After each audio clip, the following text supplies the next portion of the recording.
You know, a lot has happened the past few months. I've become WWE Champion, I've lost the WWE Championship, I've become WWE Champion again. The Undertaker's joined the Shield, he's become WWE Champion and lost the title already. But the one constant is that The Undertaker and I have been going head-to-head in the main event scene for this championship. And I think it's about time this rivalry came to an end. So Undertaker, I know you've got your rematch clause, so how about this? At tables, ladders, and chairs, you and I, we end this once and for all. I'll put my WWE Championship on the line one last time against you in a tables, ladders, and chairs match, where all you have to do is climb a ladder and retrieve the WWE Championship. Now I know this is a no disqualification environment. You could have the Shield have your back, they could come down to the ring and they could probably assault me. But Taker, you're better than that. You don't need the Shield to have your back. You are 21-0 at WrestleMania. And now look what you've become. You've resorted to these sneak attacks, group assaults. But Deadman, the WWE Universe deserves a one-on-one fair matchup for the title. So you can go ahead. You can have the Shield come down to this ring and assault me at tables, ladders, and chairs. And you can recapture the WWE Championship. But what is that going to do to your legacy? Hopefully by the time TLC rolls around, you'll come to your senses, and you'll face me one-on-one like a man. What's up, YouTube? This is Mathos97, and welcome back to another episode of WWE 2K14 Universe Mode. This is episode number 60. Yep, we've made it to 60 so far. We're doing pretty good in this series. And this is, of course, Monday Night Raw. So let's go ahead and take a look at the match card. We're going to kick things off. Cesaro versus The Undertaker. Second matchup is Rey Mysterio and Sin Cara, the number one contenders for the tag team titles, taking on Los Matadores. We have the one night only reuniting of Jack Swagger and Zack Ryder as they take on Alberto and Curtis Axel. R-Truth with the Rock, or R-Truth takes on Dolph Ziggler with the Rock in Ziggler's corner, and the main event, Daniel Bryan versus Batista. As we can see, Rey Mysterio and Sin Cara get the win over Diego and Fernando, and R-Truth defeat Dolph Ziggler. So the Rock being in Ziggler's corner doesn't appear to have worked out too well for the show-off. But, it is about time that we get this show underway. The first of 3 matches we will showcase this episode. And I gotta say, I'm hyped for this one. I am super excited to see this one go down. It is Cesaro versus The Undertaker, the rematch from the Raw finals of the King of the Ring tournament. Back at Night of Champions, these two faced off. And Cesaro, you know, he actually had a pretty good showing. He took it to The Undertaker, although The Undertaker wound up victorious in that outing. But, we'll have to see. Could this be Cesaro's night? Because I'd have to say, although Cesaro has been in the U.S. title scene for the bulk of this series, and he competed at the Battle Royal at Survivor Series for the U.S. title, but if Cesaro could beat Undertaker in this matchup right here tonight, considering the fact that The Undertaker is currently the number one contender for the WWE title, and will be facing, as confirmed by John Cena earlier, well, that is, of course, if Taker accepts the challenge, but I mean, why wouldn't Taker accept a WWE title match? I don't know. But at TLC, most likely, more than likely, once Undertaker accepts the challenge, there will be a TLC match between Cena and Taker for the WWE title. But after that match, you know, Cesaro, if he could beat Taker here, Cesaro could really catapult himself beyond the U.S. title division and move up into that main event scene and possibly face John Cena maybe as soon as the Royal Rumble for the WWE title. Wouldn't that be something? Or Taker, for that matter. Taker could win at TLC as well. We don't know who's going to win. So, I mean, imagine that. At the Royal Rumble, Cesaro challenging either The Undertaker or John Cena for the WWE title. That would be something. I mean, oh man. Can you imagine that? If Cesaro that quickly could find himself in a WWE title match. But that's if he can defeat Undertaker. I don't know why I'm repeating everything 3 times. I don't know what I'm doing. I'm having a brain fart or something here. But anyway, let's get into the matchup here. As we can see, Cesaro donning the black and white in this matchup. In The Undertaker, of course. If you're new to the series, Taker did join the Shield. That is why he is wearing these, you know, more of the street attire.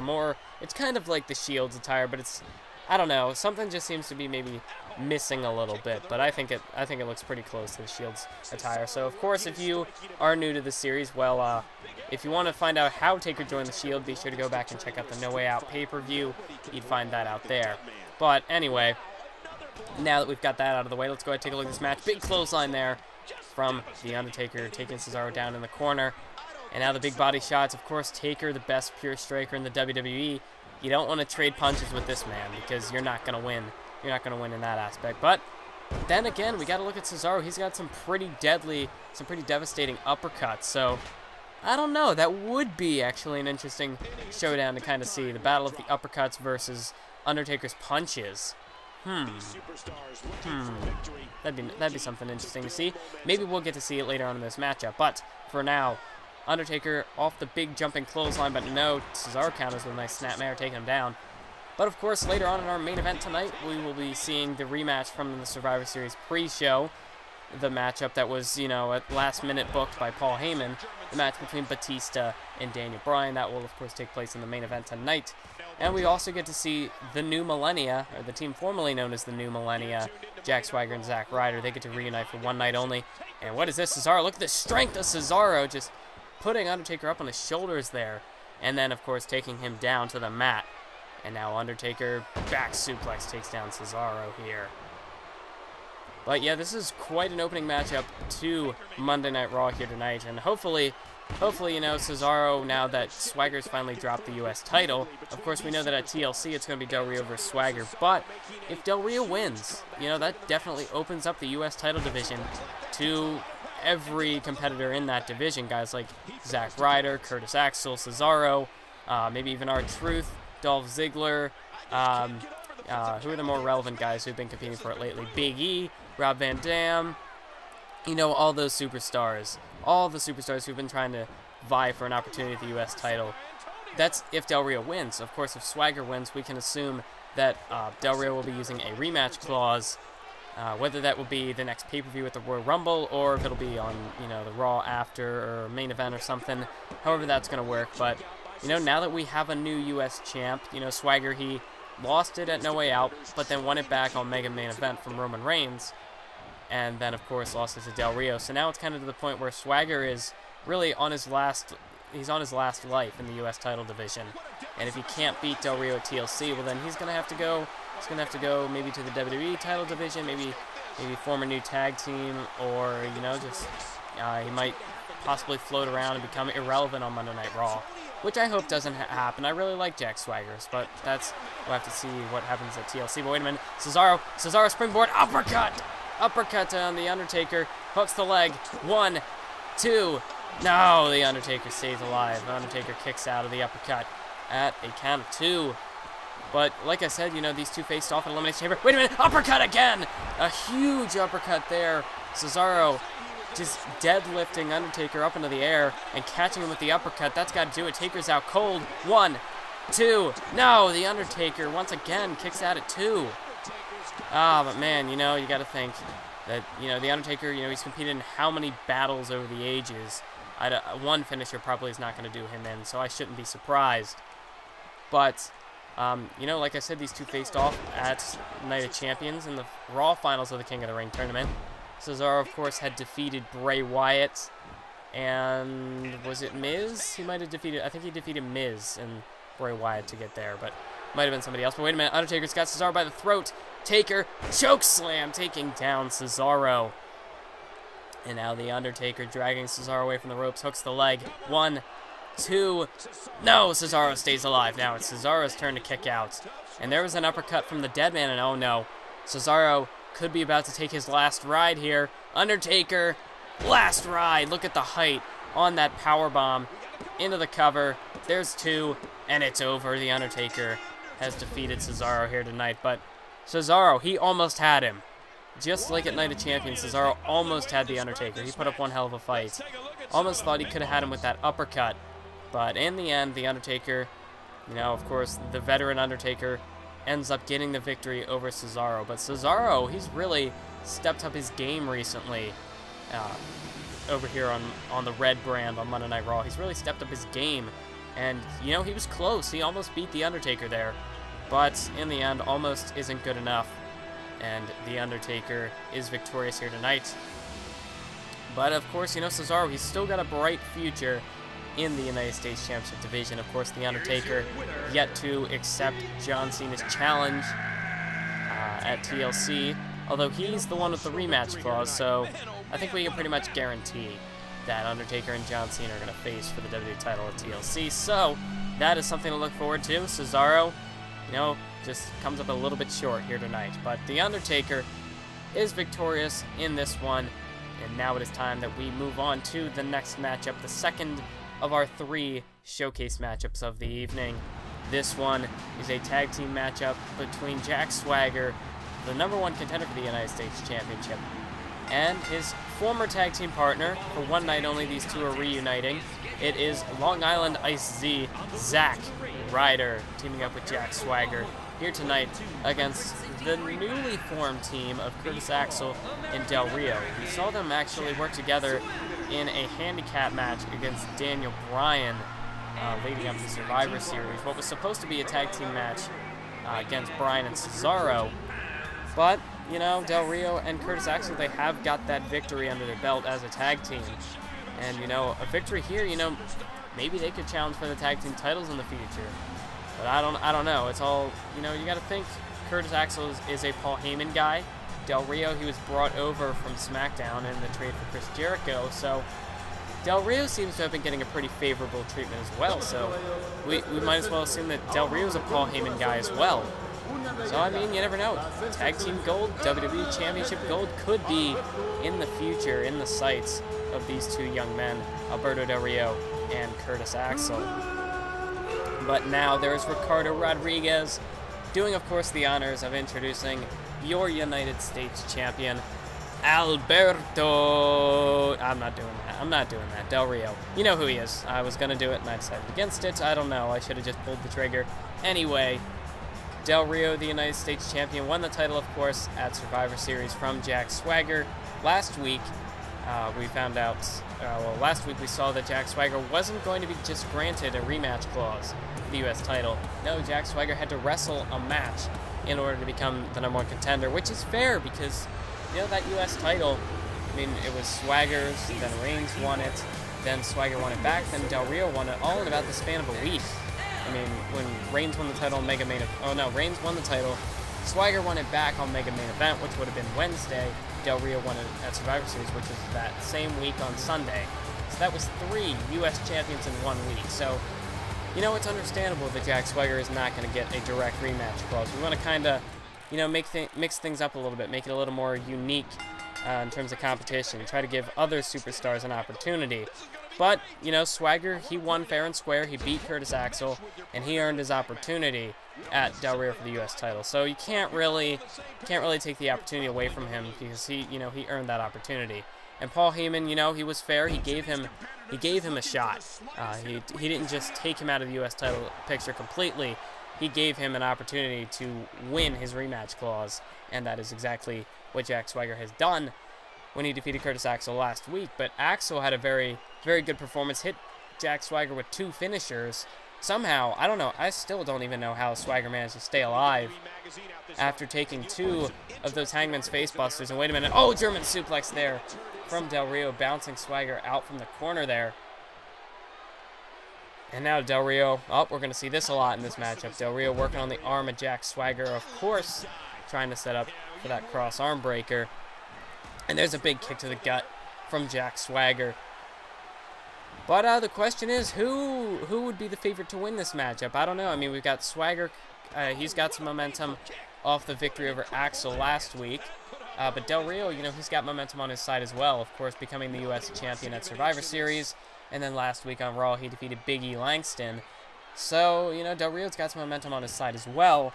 And then we look at guys like Axel and Zack Ryder, who don't really have any momentum going for them at the moment. Wait, what the heck is this? Oh, what is it? Oh, a nice, what was that? Like a inverted, like a reverse suplex or something there. Nice double, like a slingshot reverse suplex tag team move. That was, I don't know exactly what to call that, but that was a really, really unique and effective move from Zack Ryder and Jack Swagger. So they don't appear to have lost a step in terms of their chemistry. I mean, I know they had a little bit of a rivalry going against each other, but, then Zack Ryder lost a couple matches. We thought Ryder could have challenged Swagger for the U.S. title, and then he lost those matches and kind of disappeared from Raw for a little bit up until he made his return to Survivor Series. Well, I mean, he didn't really disappear. He did win a Fatal 4-Way before Survivor Series, which, kind of put him in that match. But, I don't know, Zack Ryder, he doesn't really have much going for him at the moment here on Monday Night Raw. Ever since the New Millennia broke up, Zack Ryder's kind of fizzled out. He's kind of phased out as a legitimate competitor here on Monday Night Raw. So he kind of needs this victory to bring himself back into the mix, get him back in that U.S. title scene. Or maybe after this match, if it works out well and Jack Swagger for some reason doesn't defeat Del Rio at TLC, maybe we could see the New Millennia reunite once again and possibly go after those tag team titles. I don't know if that'd be the best decision. We saw what happened the last time these two, tried to team up. They kind of had a bit of a falling out. But, maybe they could have worked past those differences, or maybe, they've decided it's best if they both go on their singles careers. Because it seems like right now they're on the same page. And, Swagger, of course, he seems to be up against Paul Heyman ever since, losing the title at Survivor Series. Of course, being pitted against a Paul Heyman guy, Curtis Axel. What would have happened if Axel had won that match? Could Axel possibly have received a U.S. title opportunity? I don't know. I mean, this is all speculation, of course, but, Paul Heyman seems to be kind of against Jack Swagger, and, I don't know exactly what I'm trying to get at here, so I'll just drop that topic. But anyways, we take a look. We have Zack Ryder and Del Rio currently in the ring, and now Del Rio going for a suplex. Oh, turns it into a backbreaker. Ryder's going to be feeling that one in the morning. I mean, he turned that suplex right into a backbreaker, and now there's the tilt-a-whirl backbreaker. And now, Zack Ryder, I mean, of course, now Del Rio is going to start working on the arm, but Zack Ryder, he's taking two big shots to the lower back. Del Rio Axel could possibly look to target that in this matchup here. And now look at this, there's an Irish whip, and a clothesline and a spear combination there. Devastating combination right there. And now Curtis Axel, big DDT to the foot of Zack Ryder there, to the ankle area. But now Ryder counters, and there's a kick to the gut of Axel. And now Ryder, he might need to make a tag here pretty soon. He's taking quite a bit of damage here, but look at this. Oh, plants Curtis Axel face first into the mat. And as we skip ahead a little bit further, Axel off the second rope takes him down with a some sort of a neck breaker. I don't know exactly what to call that. But Zack Ryder now kipping back up to his feet. And wait a minute, Zack Ryder. Look at Zack Ryder be looking for a comeback here. There's an Irish whip countered by Axel. Oh, but now Ryder lifts the knees up into the face. And there's a drop kick, taking Curtis Axel down. Oh, and Zack Ryder, he's trying to fire up the WWE Universe. Big forearm right to the side of the head of Curtis Axel. And now, thought he might have been setting up that broski boot. But instead, Zack Ryder, just rubs the boot right in the face of Curtis Axel. And now looking for maybe that reverse suplex again. On a way counter by Axel. And Axel hits the suplex of his own. And now tosses Jack Swagger into the ring here. But that might not be the best idea. Wait a minute, Axel, he's uncovering that turnbuckle there. Wait, Zack Ryder catches the kick. And Ryder now, wait a minute, Zack Ryder with the Zack attack. We haven't seen that in a while. Zack Ryder dragging Curtis Axel away from the ropes. Could be about to get the win for his team. What a victory this would be for Zack Ryder. No, Curtis Axel kicks out at one there. Somehow manages to kick out of the Zack attack. And maybe that's why Zack Ryder hasn't brought that move out much that often anymore. But right into the exposed steel turnbuckle and a big splash by Axel. And of course, that Ryder, he's taken some damage to that back earlier in the match, and now right to the exposed steel turnbuckle. And Curtis Axel looking to put the finishing touches on with a perfect plex. There's two, and it's over. It is over. Curtis Axel and Del Rio have defeated Jack Swagger and Zack Ryder. We saw there Jack Swagger, he was trying to get into the ring to break that one up, but he could not get into the ring in time to save Zack Ryder. And because of that, Curtis Axel and Alberto Del Rio have defeated the one night only reuniting of the New Millennia. But as we can see, there are the highlights from the match. Apologize for that. I tried to take a drink, and now it's like messing with It's messing with my throat for some reason. I think I might have to pause the commentary here. Okay, I apologize for that. I am so sorry about that. I was trying to just get a drink, and that was a bad idea because, I don't know, I was trying to talk at the same time. Didn't give it enough time to, I don't know, swallow. I don't know. This is a really odd topic. I'm just going to stop. But anyway, as we can see, Curtis Axel and Del Rio defeated Zack Ryder and Jack Swagger. So I gotta say, after that victory, heading into the United States Championship match at TLC, the momentum has got to be, it has to be in Del Rio's favor at this point. I mean, Del Rio, he has not lost in Survivor Series, which is, you know, that's good for Del Rio because you gotta think about it.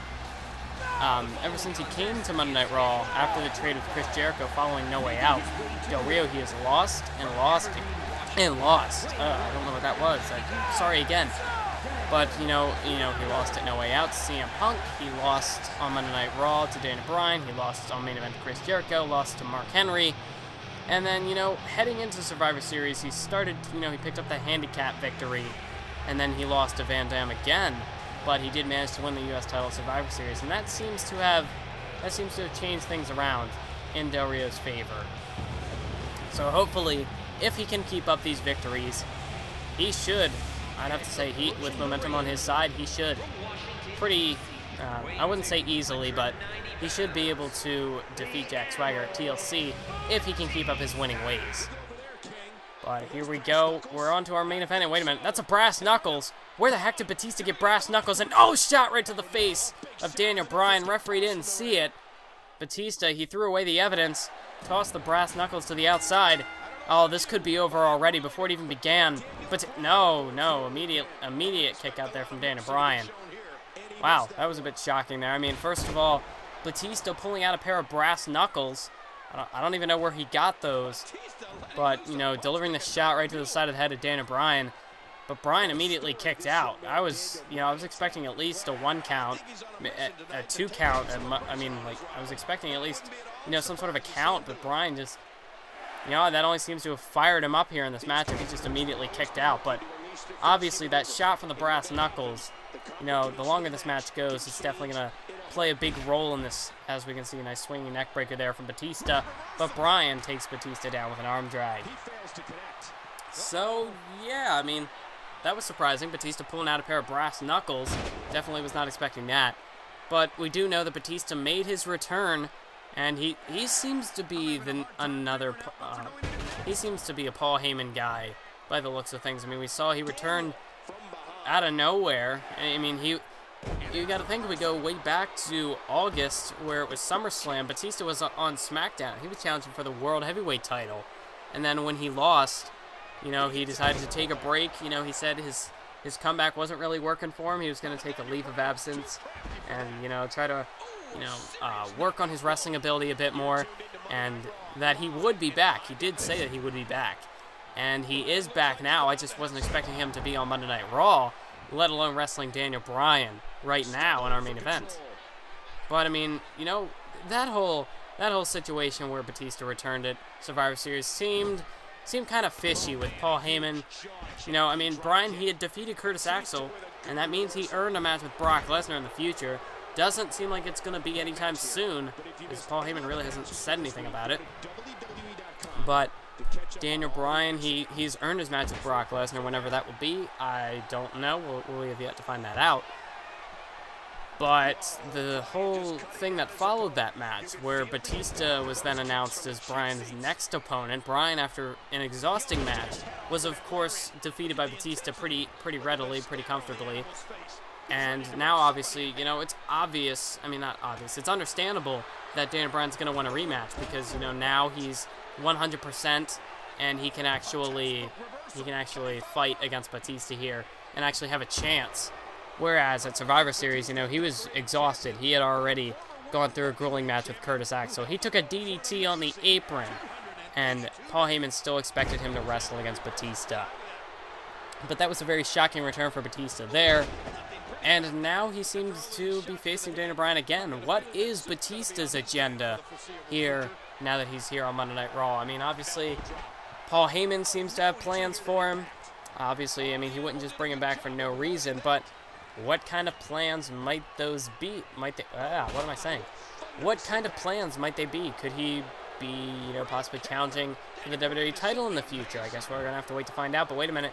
Daniel Bryan delivers 3 kicks to the chest, and 1 more for good measure, right to the side of the head of Batista. That could have knocked him out cold. Daniel Bryan into the cover. There's 1, there's 2, but Batista kicks out there at 2, and now they're kind of, there's a bit of a, wait a minute, what the hell, that's Curtis Axel. Curtis Axel distracting Daniel Bryan, and Batista from behind. Batista just blasted Daniel Bryan from behind. I mean, first the shot with the brass knuckles, and now Curtis Axel coming down to interfere. I mean, this just isn't even fair anymore. But off the 2-handed chokeslam there, Batista, what's he going for here? And setting, he just set Daniel Bryan up for a spear. May have just broken Bryan in half. Oh, but Batista, he's not done there yet. He wants to put the exclamation point on things here. Oh, and now just taunting to the crowd here. And Batista, there's a kick to the gut. Up, he's going to do it again. Batista bomb. That is it, Daniel Bryan. To Bryan, it looked like he was on the verge of winning this match. But after that distraction from Curtis Axel, that's all she wrote. Good night, Irene. 2 count. And, no, but Daniel Bryan has just kicked out of the Batista bomb. After the distraction from Axel, jackhammer now from Batista. I don't believe it. Daniel Bryan has survived the Batista bomb. But that might have just been on instinct here. I don't really think the lights aren't even on inside Daniel Bryan's head. I think he's done. And that's it. It's over. Daniel Bryan, I think that was just on pure instinct that he kicked out of the Batista bomb. Just instinct and, maybe a little bit of adrenaline, but I don't know. I don't know exactly what's going on here with Batista. I mean, first, the suspicious return to Monday Night Raw, and now the distraction from Axel, which helped Batista get the win over Bryan in a match that it looked like Bryan had the upper hand in. But after that distraction by Axel, I mean, that was it. Batista, I mean, it was obvious he was going to walk out the winner. Wait a minute. Oh, no. Come on, Batista. Don't do this. And now chair shots. There's 2 chair shots to Daniel Bryan. Batista, I mean, the brass knuckles. Where did he get the brass knuckles from? Did Paul Heyman give him the brass knuckles? I don't know. And then the Axel's interference and the chair shots. But I want to thank you all for watching. Keep on YouTubing.